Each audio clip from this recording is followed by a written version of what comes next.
Hey guys, this is Tony from freshcapmushrooms.com, and although the leaves aren't on the trees yet and there's still a bit of snow on the ground, it's really starting to feel like spring, which is making me want to grow some mushrooms outside. So I thought I'd show you a super simple method today for growing mushrooms in a bucket on wood chips. And you don't really need any special equipment like a pasteurizer or anything like that. You just need a 5-gallon bucket, some oyster mushroom grain spawn, and some wood chips.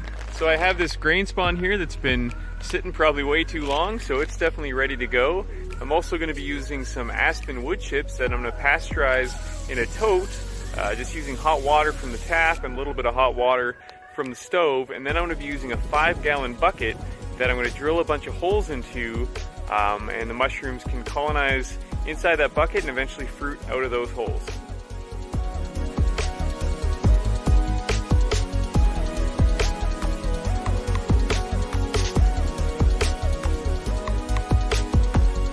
Okay, so here's the bucket that I'm going to be using to grow the mushrooms in.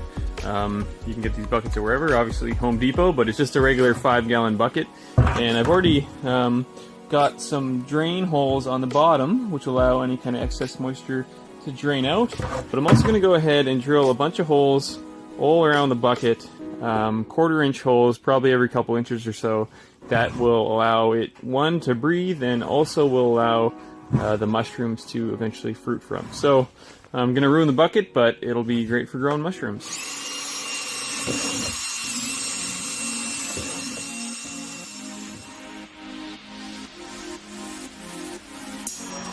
Okay, so there's my bucket now, full of holes. These holes are going to allow the mycelium to breathe as it's working its way through the wood chips, but it's also going to be a spot where the mushrooms can fruit through.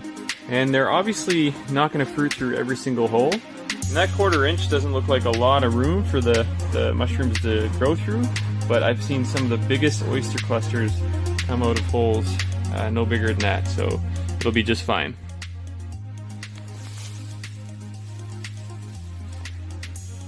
Okay, so now we're going to go ahead and pasteurize our wood chips. And honestly, with just straight aspen wood chips, if you're not adding any supplementation or anything like that, you probably don't even need to pasteurize them. You can probably just soak them and add your spawn, and things will likely go just fine without any kind of contamination.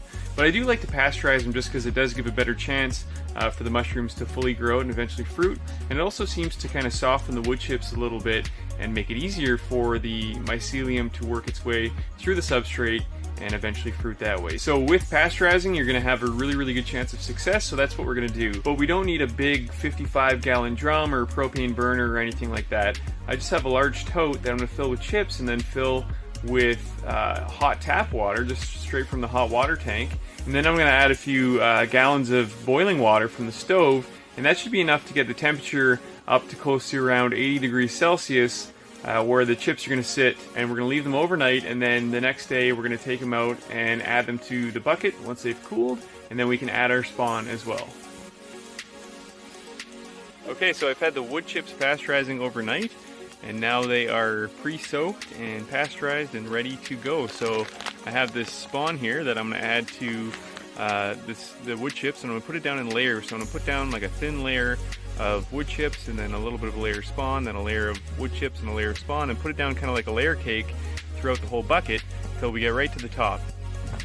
So typically you want to make sure that you're being kind of clean when you're doing this, but this is old spawn that's been sitting around for a while, and we're going to be growing these outside, so I'm not too worried about contamination or anything like that. So I'm just going to go ahead and sprinkle in some layers of spawn. Try to make sure that you break it up as much as you can so you don't have big clumps of spawn.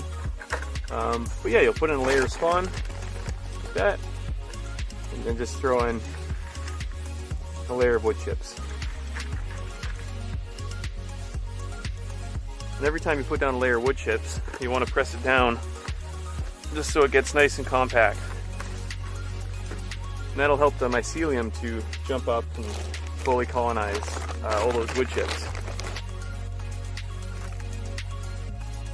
And if your wood chips are really wet, make sure you just squeeze them out really good before you fill up your bucket. But that's why we have drain holes in the bucket, so that even if they are a little bit too wet, it'll drain out and you'll have the right amount of moisture content in your wood chips. You can see that this spawn has been kind of left too long in the bag, and it's just a solid chunk of mycelium, really super consolidated. And there's even some fruiting bodies that have started to grow on the grain spawn inside the bag, but that's no big deal. We'll just break this up, and you can use it, especially when you're growing outside like this. You're not too worried about you know, chunks of fruiting body going in there, or if the mycelium has been kind of overgrown, it'll still work out pretty well. As long as it still smells good, smells like nice, healthy oyster mycelium, then you're good to go.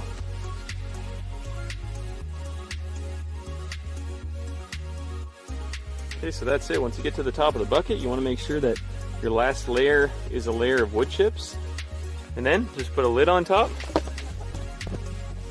and it's time to let it colonize.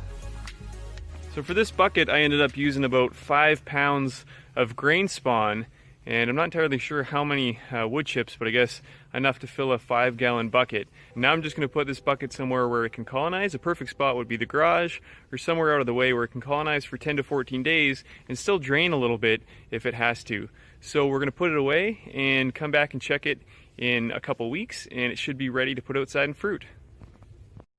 So normally you wouldn't want to do this, but because I want to show you guys, I took the lid off this bucket, and it's been over a week now since I inoculated it. The mycelium has started to really work its way through the wood chips, and it's starting to get really nice and firm and bind to it, and you can feel it. It's just solid, and it's working its way across. So another week or so probably until this thing's fully colonized. And like I said, you normally wouldn't want to do this, you just want to leave it, but kind of want to take a look for the video and see what it's like. So I'm going to let this continue to colonize for another week or so, and then should probably be ready to fruit.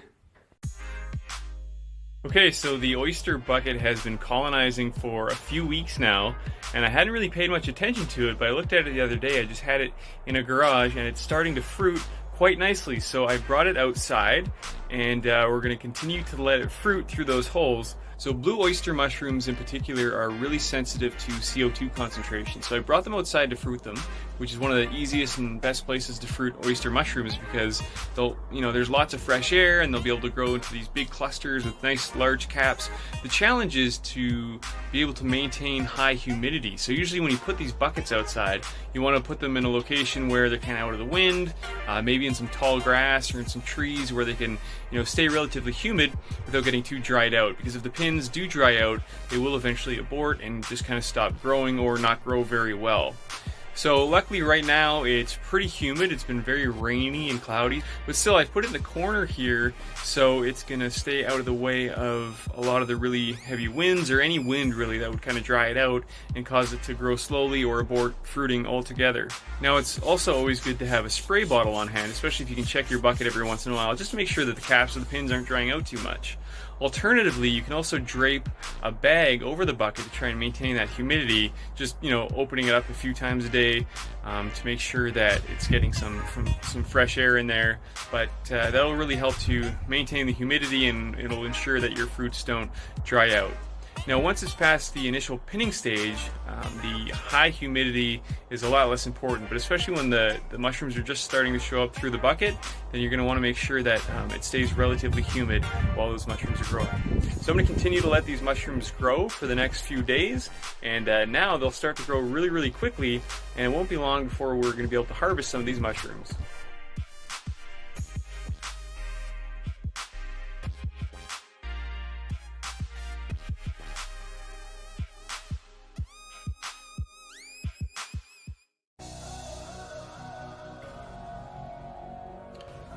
Okay, so I think these oyster mushrooms are now ready to harvest. Could probably let them grow a little bit longer, but I don't want to let them go too long. But you want to get them just before the mushrooms start to curl up. So just before they're ready to drop their spores is a really good time to harvest them. So I'm going to go ahead and harvest these two big clusters behind me, and there's another cluster on the back side of the bucket that I'm going to continue to let grow. Now for this bucket, once it's all harvested, you could just leave it and get a second flush. Or another option would be to empty out the inside of the bucket and lay it down in a straw bed or in a bed in the garden and get another flush that way.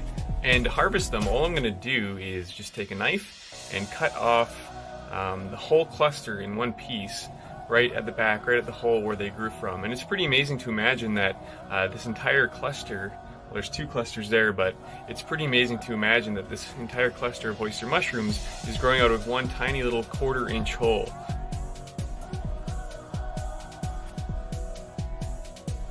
I don't know what this weighs, but it's probably close to a pound or so of fresh oyster mushrooms growing out of one tiny little 1/4 inch hole on a 5-gallon bucket that was nothing but pasteurized aspen wood chips.